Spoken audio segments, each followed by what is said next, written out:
বিয়ের পর বাচ্চা নেওয়া একদম ঠিক না। কি মেয়ে বিয়ে করালাম, মেয়েটা তো ভালো না। প্রথম মাসে বাচ্চা নিয়ে নেয়, তখন কিন্তু তাদের একজনকে এতদিন মা ডাকছে, ওখানে আসে এখন আরেকজনকে মা ডাকতেছে।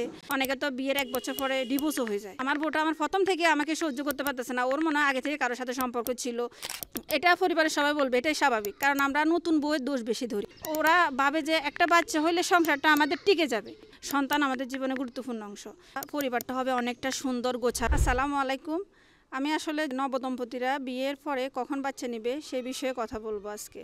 সেটা হচ্ছে যে বিয়ের পর বাচ্চা নেওয়া একদম ঠিক না। যেটা আমি মনে করি, একজন নবদম্পতি ওদের নিজেদের একটু সময় দেওয়া খুব দরকার। বিয়ের পর যদি বাচ্চা গর্ভে চলে আসে, তখন কিছু অনেকগুলা অসুবিধা হয়। সেটা হচ্ছে যে কি, যখন মেয়েটার অনেক আশা আকাঙ্ক্ষা থাকে, সেটা হচ্ছে যে কি স্বামীর সাথে একটু ঘুরবে ফিরবে বেড়াবে। আবার স্বামীরও এরকমটা থাকে যে তার ওয়াইফের সাথে একটু ভালো সময় কাটাবে। কিন্তু তারা যদি বিয়ের প্রথম মাসে বাচ্চা নিয়ে নেয়, তখন কিন্তু তাদের এই সারা জীবন কিন্তু তাদের জন্য পড়ে আছে বাচ্চা নিয়ে সময় কাটানোর জন্য। কিন্তু এই যে প্রথম সময়টা কিন্তু তারা পাবে না। কারণ হচ্ছে বিয়ের পর যদি তারা বাচ্চা নিয়ে নেয়, তারা না পারবে ঘুরতে, না পারবে কিছু করতে। কারণ প্রথম মাসে যখন মায়ের বাচ্চা গর্ভে চলে আসবে, তখন উনি কিন্তু একদম রুটিন মাফিক চলতে হবে। তখন হাজব্যান্ডকে তখন আর ওনার ভালো লাগবে না, কারণ উনি থাকবে শারীরিকভাবে অনেকটা অসুস্থ। ওনার চতুর্দিকে যাওয়া বারণ থাকবে, ঘর থেকে বের হওয়া বারণ থাকবে, বা ওনার চলাফেরা অনেকটা সচেতনভাবে চলতে হবে, ফিরতে হবে। তখন উনি পড়ে যাবে অনেকটা হতাশার মধ্যে। সবচেয়ে বেশি সাফার করবে দম্পতিরা, ওরা নিজেরাই। সেটা হচ্ছে ওয়াইফও বিয়ে হলো, উনি একটা বিয়ে হলো নাকি উনি নরকে আসি পড়লো, এটাই বুঝবে না। কারণ বিয়ে হওয়ার সাথে সাথে ওনার বাচ্চা গর্ভে চলে আসলো, ওনার কাছে খারাপ লাগতেছে। তখন হাজব্যান্ড বলতেছে চলো আমরা একটু ঘুরে আসি, বলতেছে না আমার তখন ভালো লাগতেছে না।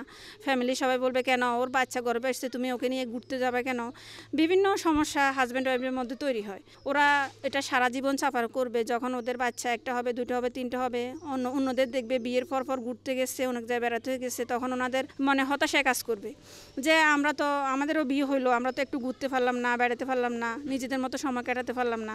আর একটা মেয়ে যখন বিয়ে হয়, সাংসারিক বিষয়ে অনেক কিছু ঝামেলা থাকে। যেমন একটা মেয়ে যখন বিয়ে হয়, তখন ও নতুন একটা সংসার, নতুন একটা পরিবেশ, ও মানায় নিতে সময় লাগে। কারণ একটা পরিবেশ থেকে আরেকটা পরিবেশে আসছে, একজনকে এতদিন মা ডাকছে, ওখানে আসে এখন আরেকজনকে মা ডাকতেছে। ওনাদের মধ্যে যদি প্রথম থেকে উনি অসুস্থ থাকে, তাহলে নতুন মাটাকে তো উনি যত্ন নিতে পারতেছে না, তার সাথে হাসি খুশির মতো চলতে পারতেছে না, কারণ নিজের শরীর লাগতেছে না ভালো। তখন মা আসি হয়তো কিছু একটা বলতেছে, উনি একটু যেহেতু গর্ভে বাচ্চা আসছে, মেজাজ হয়ে থাকে খিটখিটে, তখন সুন্দর কথাও কিন্তু ভালো লাগবে না। তখন পরিবারের অন্যান্য লোকরা বলবে, কোনো কথা বললে উনি একটু মেজাজ দেখে কথা বলবে। আসলে ওটা তো ওনার দোষ না, ওনার যেহেতু গর্ভে বাচ্চা আসছে, ওনার মন মেজাজ কিন্তু ভালো নাই। মানে অস্থিরতা, একটু দুর্বলতা, একটা চিন্তা কাজ করে একটা মেয়ের গর্ভে যখন বাচ্চা আসে। তখন ওরা বলবে যে কি মেয়ে বিয়ে করালাম, মেয়েটা তো ভালো না, মেয়ে তো আমাদের সাথে মানে আচরণ খারাপ করতেছে, আমাদের সাথে ভালো ব্যবহার করতেছে না।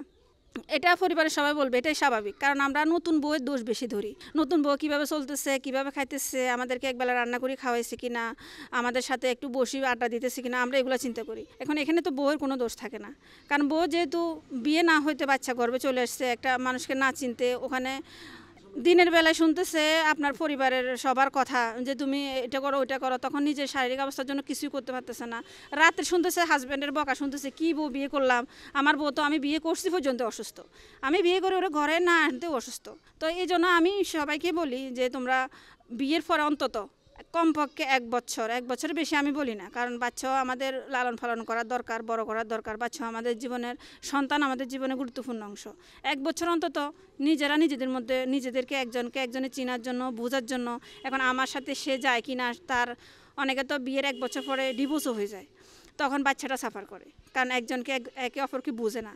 ও হাজব্যান্ডেরও বলে যে আমি যে আশা নিয়ে আকাঙ্ক্ষা নিয়ে আমি বিয়ে করলাম, কিন্তু আমার বউটা তো ভালো না, আমার বউটা আমার প্রথম থেকে আমাকে সহ্য করতে পারতেছে না, ওর মনে হয় আগে থেকে কারোর সাথে সম্পর্ক ছিল, এই জন্য হয়তো আমাকে সহ্য করতে পারতেছে না। বউ বলতেছে কি জামাই বিয়ে করলাম, বিয়ে হয়েছে আমার এক ঘরে বন্দি করে রাখছে, আমাকে নিয়ে একটু ঘুরে না ফিরে না, তো আমি কি আমার জীবন তো নরকের মধ্যে আমি ফেলাই দিলাম। এখানে কিন্তু দম্পতি কারোরই দোষ থাকে না, তারা সাফার করে ওদের একটু সিদ্ধান্তের অভাবে। ওরা আমি বেশিরভাগই সবাইকে বলি, কিন্তু ওই যে মানুষ আমাকে বলে যে না বিয়ের পরে যদি বাচ্চা না হয় আরেক সমস্যা, তুমি এটা কি কথা বলো, অন্যান্য পদ্ধতি নিলে গুনাহ হবে, অন্যান্য যদি পদ্ধতি এখন যদি নিয়ে পরবর্তীতে বাচ্চা হবে না, তুমি এইসব গুনার কথা কি জন্য বলো, এখন একটা হয়ে গেলে পরে ওরা দরকার হলে সারা জীবন ওদের হাসি আনন্দ করার জন্য পড়ে রয়েছে, সারা জীবন তারা কিন্তু হাসি আনন্দ করবে, তখন কিন্তু তারা দুইজন থাকবে না, তখন চলে আসবে তিনজন, তখন তাদের কিন্তু দায়িত্ব অনেক বেড়ে যাবে, দুইজন থেকে তারা তিনজন হবে, তিনজন থেকে চারজন হবে, তখন শেষ পর্যায়ে বলবে যে তুমি তো বুড়াই হয়ে গেছো, তোমার এখন আর ঘুরার কী দরকার, তোমার এখন আর সময় পাস করার কী দরকার। প্রথম থেকে যদি সুন্দরভাবে পরিকল্পিতভাবে একটা পরিবার চালানো যায়, আমি মনে করি যে পরিবারটা অনেক সুন্দর হয়। আমি আশেপাশে মাঠে কার্যক্রম করি বা আমার আত্মীয় স্বজন বলেন যেখানে যাই, আমি দেখছি যেটা পরিকল্পিতভাবে সংসারটাকে গোছায় উঠছে তারা কিন্তু অনেকটা সুখী। আর যারা পরিকল্পনা করে নাই, সব কিছু তাড়াহুড়া করে ফেলছে বাচ্চা নেওয়ার ক্ষেত্রে, তাদের সংসারটা কিন্তু টিকে না। ওরা ভাবে যে একটা বাচ্চা হইলে সংসারটা আমাদের টিকে যাবে, আসলে না, সংসারটা ওদের ভেঙে যায় কিন্তু পরবর্তীতে, কারণ তারা সারা জীবন হতাশার মধ্যেই থাকে। দম্পতি দুজনের হতাশা কাজ করে, সেটা হচ্ছে যে একজন বলে কি পাইলাম আমি, ওকে বিয়ে করি তো আমি কিছুই পাইলাম না, দুনিয়ার আমার বন্ধু বান্ধবী যা আছে রিলেটিভ সবাই দেখতেছে হাজব্যান্ড নিয়ে কত আনন্দ করছে, এখানে ঘুরতে গেছে ওখানে ঘুরতে গেছে, তারা কত মজা আছে, আর আমি প্রথম থেকে বন্দি। আর হাজব্যান্ড বলতেছে সবার বউগুলো কি হাসি খুশি কি আনন্দ, কিন্তু আমি বিয়ে করছি পর্যন্ত আমার বউ আমার সাথে একটু সুন্দর করে কথা বলে না, প্রথম থেকে আমি দেখি যে ওকে অনীহা। যদি আমরা সচেতন থাকি তাহলে আমাদের পরিবারটা হবে সুন্দর এবং শৃঙ্খল অনুযায়ী। যদি আমরা পরিকল্পনা করে বাচ্চাটা নিয়ে 1 বছর পরে, তাহলে আপনাদের জীবনটা পরিবারটা হবে অনেকটা সুন্দর গোছালো। আমার আজকের ভিডিওটাই পর্যন্ত, আপনারা ভিডিওটা শেয়ার করে দিবেন যাতে সবাই সচেতন হতে পারে। আমাদের কিশোরী যারা আছে বোন এবং ভাইয়েরা, তারা কিন্তু লজ্জায় কাউকে কোনো কথা বলতে পারে না। গার্ডিয়ানরা যে সিদ্ধান্ত নেয় ওই সিদ্ধান্তের উপরে কিন্তু তাদের কথা থাকে। আপনারা যদি ভিডিওটা শেয়ার করে দেন, আমার কিশোরী ভাই ও বোনেরা বিয়ের আগ থেকে তারা একটু সচেতন থাকবে, তারা বুঝবে।